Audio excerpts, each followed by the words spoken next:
Hey guys, I'm back. I'm Samantha and I'm a therapist and I'm creating a video every day for a year. This is video 292. Thank you so much for watching and for being here with me. I hope you guys had an awesome day.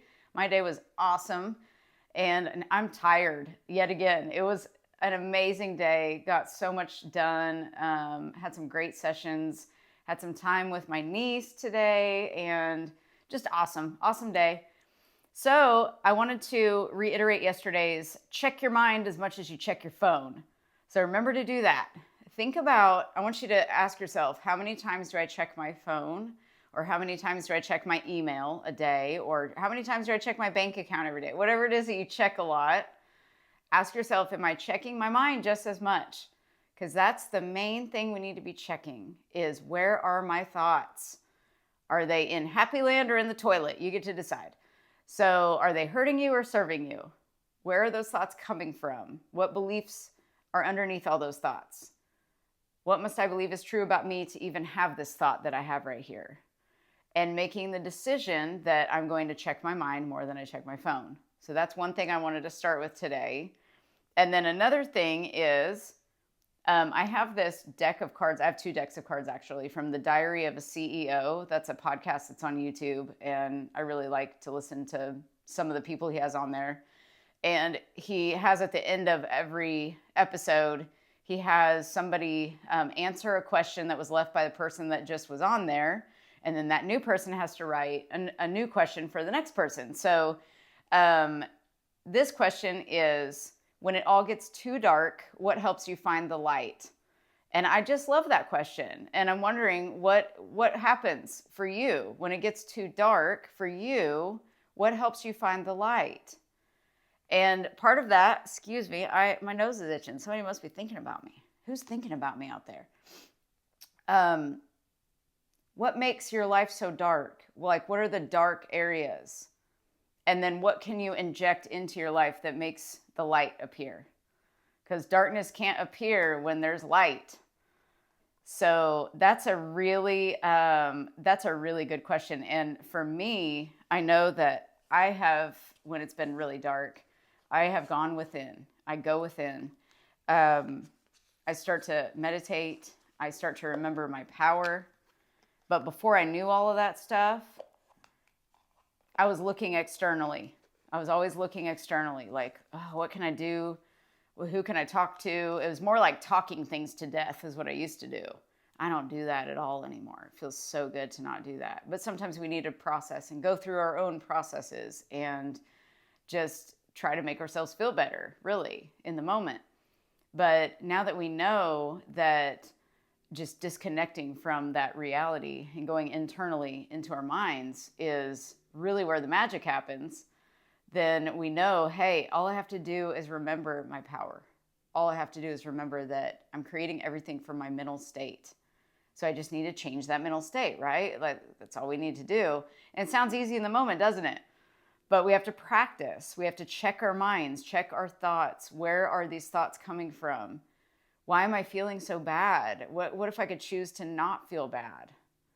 And we're so addicted to feeling bad. We're addicted to checking the phone. It's the same thing. It gives us a little dopamine rush to check the phone. And what would happen if we started to get a dopamine rush from checking our minds? Like, oh my gosh, okay, I'm going to go inside my mind and check this. What am I thinking about? What am I feeling? Where do I feel it in my body? And what am I projecting out onto the projector or the screen, not the projector. You are the projector. If you're the projector, what are you projecting out onto your screen, onto your movie screen? And you get to decide that every single moment. Moment to moment, we're creating this reality. And so I was talking to actually some clients about this a little bit ago, and there were some kids that were talking about this stuff, actually repeating what I say in my videos. They don't know these videos. They don't see them. I don't share the videos with clients at all. And they were like repeating some of the things that I was saying. I was like, oh, thank God, some children know about this already. We don't have to even go there because they already have their own theories that they just kind of came up with on their own, which is very interesting. That our world mirrors us too, because as I've gotten more and more into my own internal world with deliberate intentions, the people around me are starting to follow that. which is, again, everything is a mirror around us. So I promise you, this is the main thing I talk to every client about is go within yourself, change the way you talk to yourself, change the way you think, study yourself. There is nothing more valuable than knowing who you are and what you're thinking about, what your belief systems are, what your emotions are on a daily basis. And then noticing, hey, I don't prefer this, but I do prefer this. And having those conversations with yourself about what do you actually want and what do you desire? Because desire is life force just flowing through you. It's wanting an outlet. And anything that you desire, you can have. Every solution is right there for you. We just don't flow enough with it. We try so hard. So it's getting a hold of what are my thoughts. So study your thoughts and where they might have come from. And just be curious. You want to be curious all the time, and you want to be very aware and present in your body. So that's part of this. And so please feel free to answer, like, what do you do or what have you done in the past that's really helped you when you felt the darkness come in? Because I know, oh gosh, I know what like agony and despair feels like. And I don't think I'm ever going to feel those feelings again. I really don't. Because I know too much now. I feel like I know too much, It's like when we know that we are, this is what I believe at least, that we're consciousness experiencing itself. So if I know that and I believe that and I assume that, then that's true for me. And it can be true for you too if you so choose to believe that as well. And for me, it adds a level of comfort that we don't need to try so hard. And what if that is true? How cool is that? Like, how cool is that? To me, it makes sense. After everything I've studied for so long, it's like, well, we're just a soul in a body having this human experience. How exciting is that? That is so cool. And we get to kind of shape and mold ourselves and shape and mold our reality any way we want it to be. That is just like, we're the sculptor. We're the sculptor of the clay, It's just, it's so cool. So, and then I was also talking about, well, actually, no, this came to me during my walk today, as usual. And I'm sure I've written this in my notes before, but basically like, how something really makes you angry or really makes you sad? There's a strong emotion that you feel. And it's normally negative when we feel the strongest emotions. It's normally negative. Now, if you're feeling love or joy or excitement, that can also be just as great or as strong as anger or sadness. So my point is, think about the times when you've been the most excited and happy, and think about the times when you've been most sad and angered. And notice that both sides of that stick are very, very strong emotion. And you have conviction about them. Oh my gosh, I'm so excited right now. Oh my God, I'm so angry right now.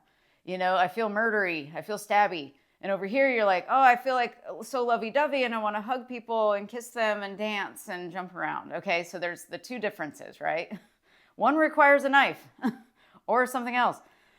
But we have to have that level. That is a level of conviction. I feel this. I feel so happy. I feel so angry. Those are levels of conviction. And if you can always maintain, not always, we're human, we're going to go up and down, but if you can maintain that level of conviction about when you're so angry about something, if you can switch that over into that excitement that you can feel, if you felt it before, you know what that feels like. If you can turn things around and have that level of conviction about something that hasn't happened to you yet, that you're wanting, your desire, that you don't believe yet, you may doubt that you can have it even. It sounds like a pipe dream when you say it. Like, I am independently wealthy, okay? That might sound like a pipe dream to some of us, right?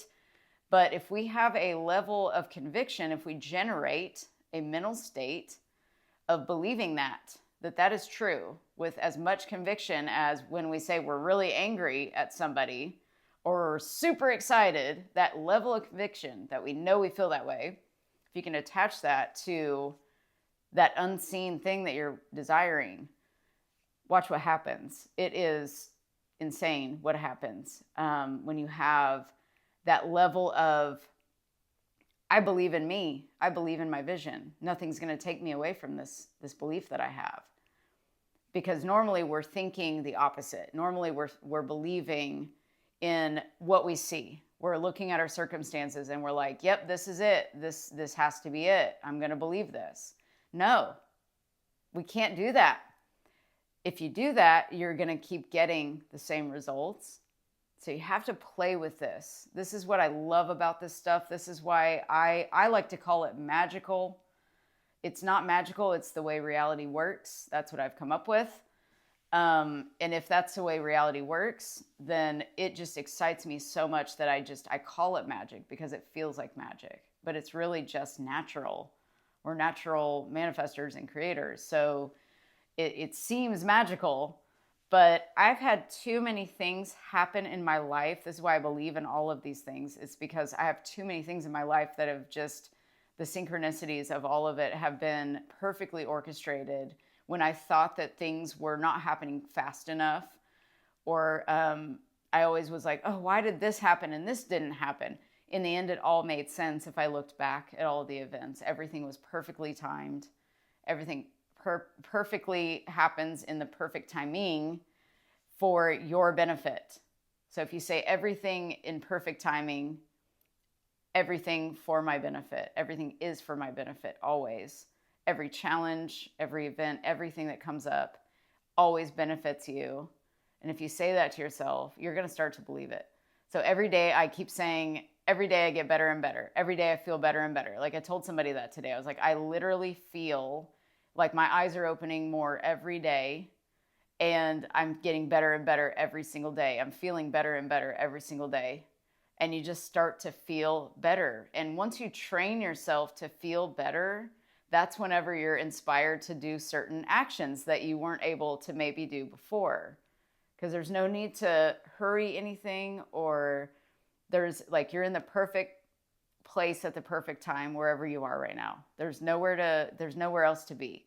You're supposed to be right there. Remember, I've said there is no there. So it's like, you're already there. Choose to be happy now. Don't choose to be happy later on. Whenever you get there, there's no there. So you're already there. Be happy now. Be content now. Be in joy now. Be excited now. Be in love now. Be in satisfaction now. Be in abundance now. All of those things. Choose those now. There's no better time than now.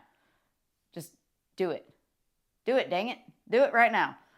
Create a scene in your mind. Remember Neville Goddard's teachings. He said, create these scenes. Bashar says we create these scenes to just create that mental state. We're going to generate the mental state for no reason at all. We're just going to do it without anything changing externally. We're going to do this all internally. That's the main thing I love about this, is that nothing has to change outside of me for me to feel better. Nothing. That is power right there. When nothing has to change outside of you for you to feel great and be in thankfulness. And remember that thankfulness practice I've always said, to say thank you to everything around you and inside of you. Just say thank you to everything. Thank your cells. Thank your brain. Thank your heart. Thank everything. Thank your toilet paper, like I said. What would life be like without toilet paper? That would be a little bit difficult. Thank your food. Thank your electricity. I thank this camera for being able to record me so I can talk to you guys. I thank this light so I can see in this dark room right now. I thank everything. I thank you guys so much for being here every day. I truly, truly appreciate this platform I'm able to be on, that I was terrified to be on for so many years. I'm thankful that I'm able to do this. And I basically pull these, I don't even plan these videos at all. So I'm thankful that I'm able to channel some sort of message that comes through my heart to give to you guys too. So remember to comment below the question that was asked. When you feel darkness, what has brought you to the light? What has really helped you? That if you could leave one thing to the world, one comment to the world that would help them, one piece of advice that's worked for you, what would it be? Let me know below. And remember to check your mind just as much as you check that dang phone. And maybe put down that dang phone for at least the first hour of your morning. I challenge you to try that and see what happens to your life when you do that. So I will leave you for this evening. Thank you so much for watching me ramble as usual and rant and all of that stuff. Thank you so much. And if this has helped you in any way, please share it with somebody else who might benefit from the information. Please like and subscribe if you'd like to. I'd love to have you here with me and us throughout my crazy journey of all these videos every day. And remember that you are so loved. Please pass that on to anybody else who might need to hear it. And remember to appreciate yourself, because what you appreciate appreciates. And I will see you tomorrow. Bye.